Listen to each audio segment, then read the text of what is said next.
Boom! What is up, boys? Welcome back to the channel. Welcome back to your favorite FPL series, Fantasy Unlocked. This is episode number 13. Welcome back after a very long international break.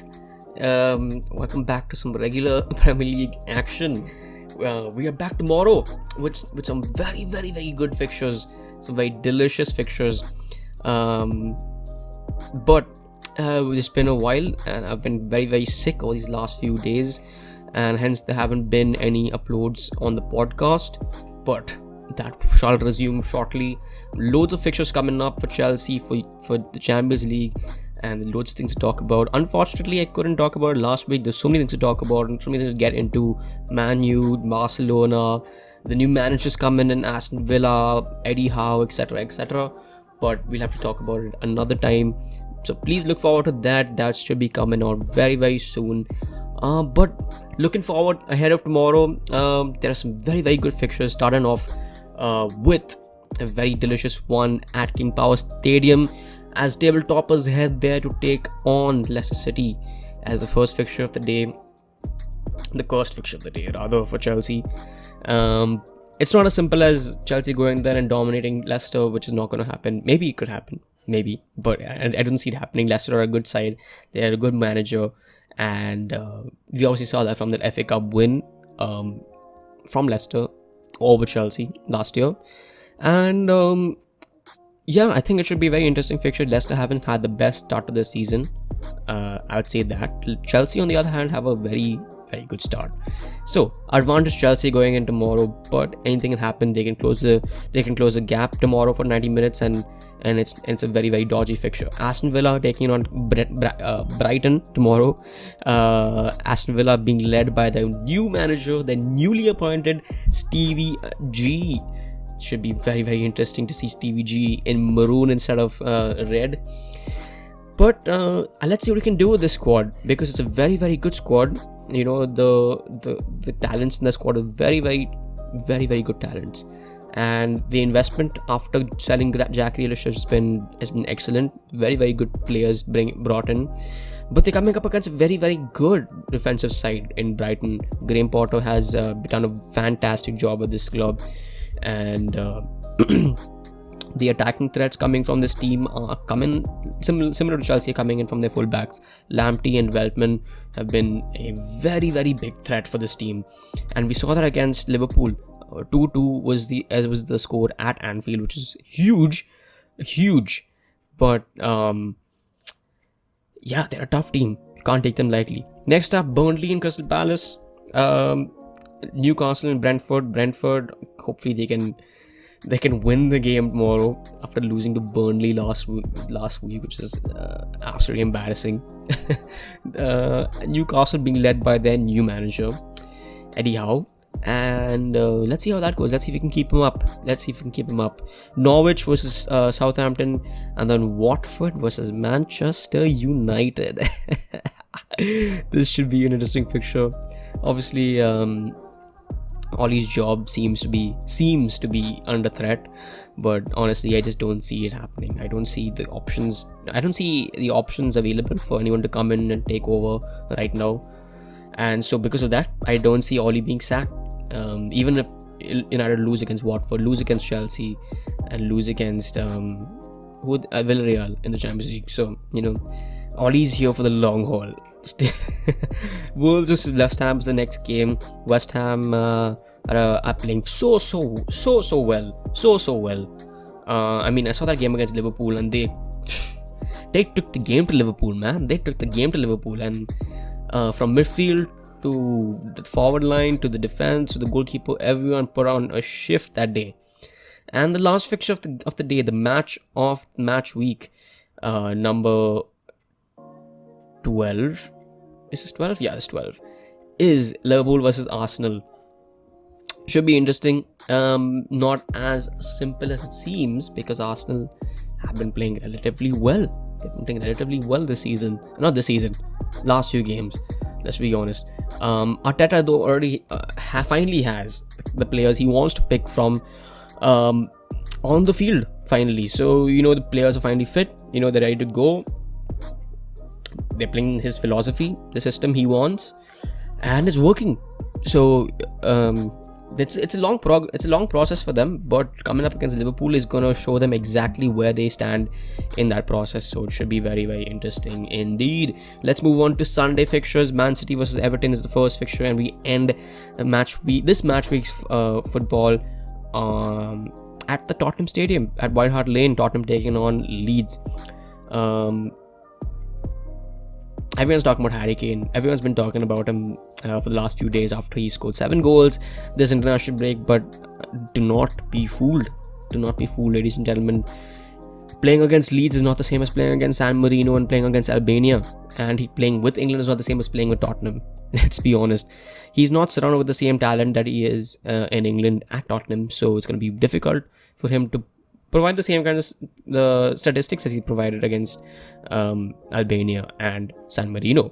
So with that, let's move in to the team selection for this game week.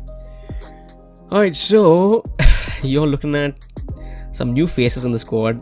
I have taken a 4-point deduction and brought in James and Phil Forden. You must be asking, David, why? And my question back to you is, why not? Reece James is the most informed player in the world right now. Phil Forden is probably Manchester City's best player, arguably. Cancelo is there with him, and De Bruyne too. But Phil Forden, with the kind of fixtures Man City do have coming up, I think Phil Forden is definitely someone you want to bring in. Either him, Kevin De Bruyne, Gundogan, Bernardo Silva. Some good options. They have good options everywhere, and that's a sign of a good team. That's a sign of a good team. Threats are coming from everywhere. But yeah, let's start off with the goalkeeper, Melier in goal. It's not so much that I picked Melier, but I was forced to pick him because Sanchez is out of selection because of a red card he picked up last game. And so Melier is in the team right now. Let's move on to the defense. Cancelo, Arnold, James and Chilwell. Damn. Damn boy, what a defensive line that is. That's a huge defensive line. And I'm expecting huge points from them as well.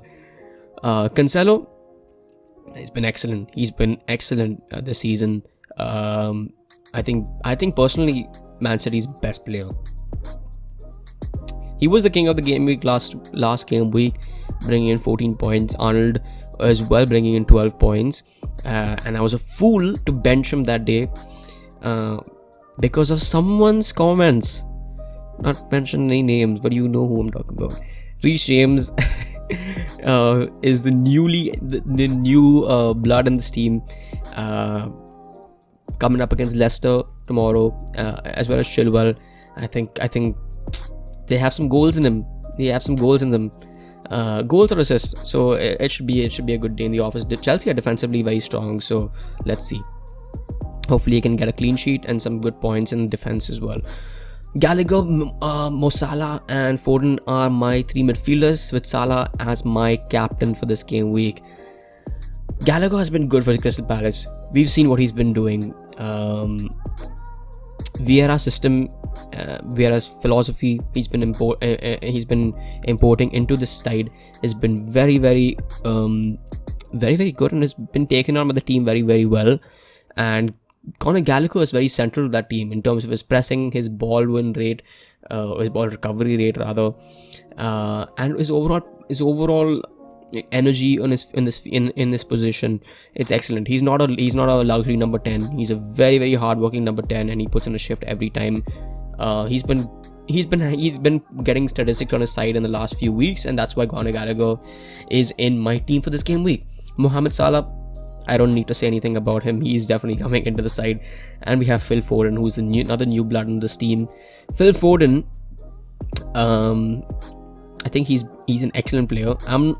I've picked him over Mount. I've exchanged him for Mount, and I'm not going to be baited into saying that and he's a better player than Mount, because I don't think we'll get into that later on. But what I will say is, with the run that Man City do have coming up, I think Phil Forden, or you'd be a fool to think that Phil Forden won't get on the score sheet or get an assist. So anyway, moving on to some options for the midfield. Mbeumo is a good option. Havertz is a good option. Mason Mount is not a bad option, if I'm being quite honest.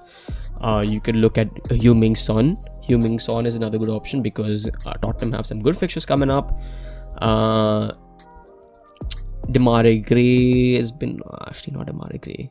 Yeah, so those are my options at least for now. Brownhill is another good option. Moving on to the forward line, we have Gabriel Jesus, Antonio, and Ivan Toney. Gabriel Jesus has been excellent for City, playing off that right wing, and to be getting the kind of goals and assists he's had this season, producing their numbers, incredible. Antonio, a lot of people are giving up on Antonio. A lot of people I've noticed he's been transferred out quite a lot this game week. But I'm not ready to give up on him. He's been getting a lot of pre-assists, the pass before the assist, which has been very, very annoying. But I'm ready to give him some more time. And we have Ivan Toney. This man has been frustrating. Ever since I bought him, he's had a goal drought. So hopefully he can score tomorrow, coming up against Newcastle, Eddie Howe's new team. Other options, you could look at bringing in Harry Kane if you are a daredevil. He could, let's be honest, he has the quality to put up a very, very good performance against his lead side. So you could be looking at bringing in Harry Kane, and it's an easy swap for Ronaldo in that case, or Lukaku once Lukaku is back. You also have Hwang and Jimenez from Wolves, who are a good option as well. And obviously you have Jamie Vardy. After Chelsea, Leicester have some very, very, very favourable fixtures, so you should keep an eye out on, or for him rather. My bench is Sanchez, Livramento, Alan, and Rafinha. Livramento coming up against a Norwich side under Dean Smith, under new management, so I'm expecting a very defensively solid side. Could end up a draw, and Livramento could end up at 6 points as a clean sheet, but I'm ready to take the risk. Alan obviously on the bench, Rafinha on the bench for Tottenham. The reason for that is, my thinking is, Tottenham may or may not score goals, but one thing you can guarantee from this Tottenham side under Antonio Conte is that they won't concede goals. They rarely will concede goals, and that reduces the chance that Rafinha is going to get as well to score. So that's my team for this week. Let me know what your thoughts are down below. I would love to hear them. Who's your captain for this game week? Who are the players you brought in this game week? Have you used your wild card yet? Let me know down below. But yeah, that's the episode for today. A lot more content coming out for you guys. Like I said at the start of the video, I've been unable to put out the content because I was sick, but it's high time that I do. In the coming week, we have Champions League football being played as well, some Europa League football being played as well, and a lot of things to talk about in the Premier League. But yeah, that's the plan for this upcoming week. So stay tuned, stay locked in, make sure your notification stuff is sorted out, because I am not getting notifications for my own videos, which is very, very annoying. So YouTube, sort yourselves out, man. Sort yourselves out. But yeah, thank you guys so much for watching. Make sure to like and subscribe if you're new to the channel, and if you are a long time supporter of the channel, I love you guys very, very much. Thank you guys for the constant support, and I will see you guys very, very soon. Take care. Peace.